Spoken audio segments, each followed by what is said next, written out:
if you guys know that a few years back, I think last year, therefore last year, there was a cyclone in South India, and Yeah. especially Chennai, it flooded the whole state where nobody was safe. And at that point, I can very boldly say the government didn't do much at the beginning.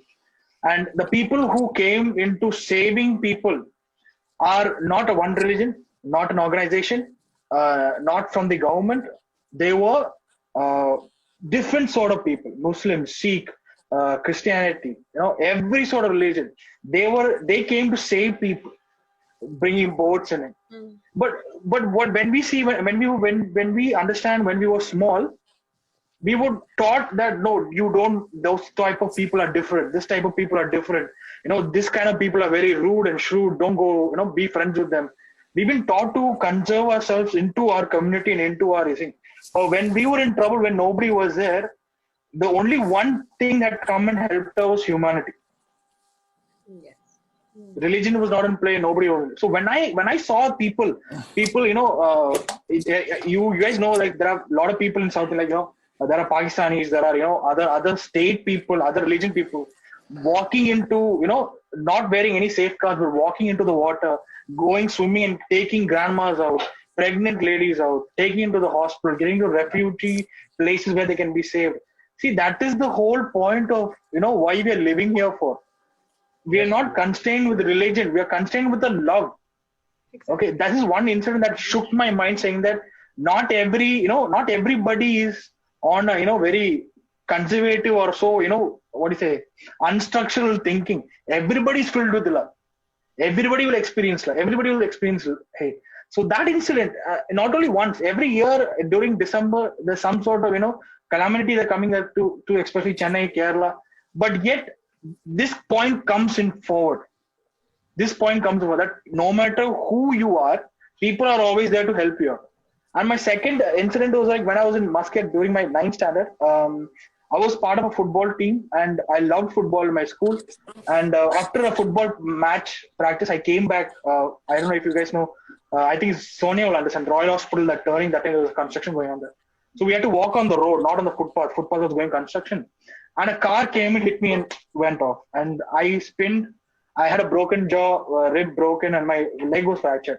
At that time, I was lying on the ground and not a single person helped me. People are all watching.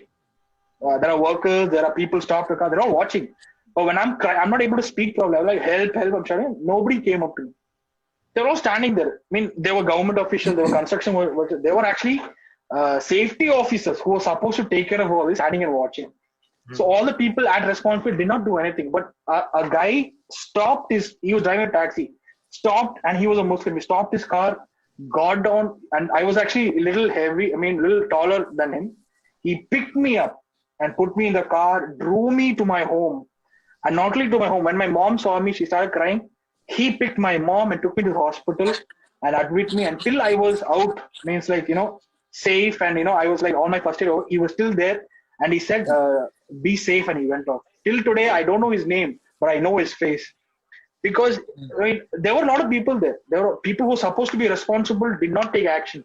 But at that point of my life, when I was down and I was hopeless, I couldn't even stand on myself. I couldn't talk. He's asking me my address. I can't tell my address because of my, all my thing. But somehow he took me over there, took my home, brought me to the hospital, took care of me. And that was not a Christian. That was not anybody or any hospital or anything. That was a brother from another mother. Bilkul. Yeah. And so these two things shaped my mind, saying that, sorry, bro. No, please go ahead. These two things that shaped my understanding of whole thing. And even recently, when I came to Delhi, I left my friends, left my family, and came to a new environment here. I was like all alone. I was not able to adjust with the food. And my Hindi was not that great. Okay, I learned it from school. It's all theoretical Hindi, and I'm saying all nonsense, and people are being rude to me, and I'm like, oh, sorry, boy, and I'll go off. But I Pani Puri. There was a guy with a stall, and I used to go there. I'll take one plane. I'll be sitting over there, and I'm just thinking, why did I come to Delhi? Can you just repeat what you said after you said the voice okay boy go? Okay. Okay, so We don't want to hear that. okay, so right after my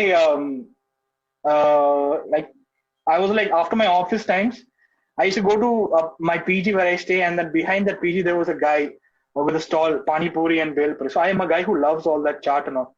And I used to go there every day and then sit and think, why did I come to Delhi? Did I do a mistake? I should have been back home with my family and friends, And then this guy used to come, and then at one particular point, especially on New Year, I believe, yeah, on New Year, it's like I came there and I'm all alone and I'm sitting there having chat, and he's like, "Why? Don't go, stay back." And I'm like, okay. And I was like, okay, why? Maybe he wants to give me a special plate of bel puri. I was like, yes, but still. So, so he's like, wait here.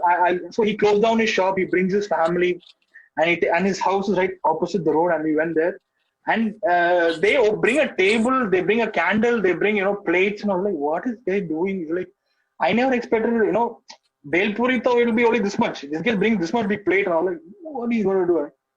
He brings in roti, he brings in meat, he brings in rice, he brings in his family and said, I know you're alone in New Year. I would like to be, with you in this New Year. And I literally started crying. I was like, my mom is over there, everybody's over there, and this guy does not even know my name, just sees me coming having pani puri, but he says, come, have fellowship with us. I know you're alone this year and I want to be with you. I mean, that it's like totally out of the blue. I've never seen this anywhere else, but there are people who care, and that guy was a Muslim. His name was Abu.